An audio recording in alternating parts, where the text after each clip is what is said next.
Hello, আজকে আমরা একটা খুব পাওয়ারফুল ইংরেজি শব্দ শিখব আর সেটা হলো অ্যাবসলিউট। ভাবুন তো, এমন একটা সিদ্ধান্ত যা একদম ফাইনাল আর বদলানো যাবে না।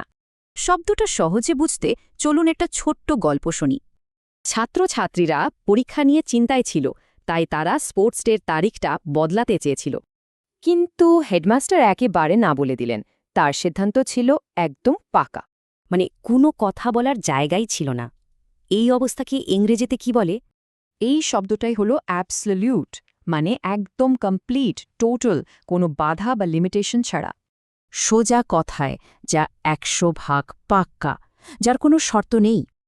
আচ্ছা, এবার দেখা যাক রিয়েল লাইফে এটা কিভাবে ব্যবহার করা হয়।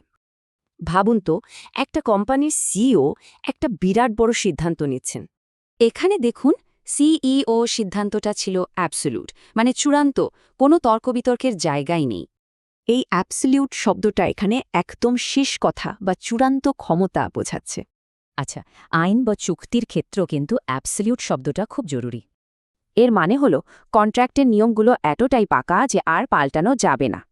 তাহলে অ্যাবসলিউট টার্মস মানে কি? মানে শর্তগুলো একদম ফিক্সড আর বদলাবে না। চলুন এবার দেখি অ্যাবসলিউট শব্দটা ব্যক্তিগত কমিটমেন্ট বোঝাতে কিভাবে কাজে লাগে। এই বাক্যে কারো কাজের প্রতি তার ১০০% ডেডিকেশন বা সমর্পণ বোঝানো হচ্ছে।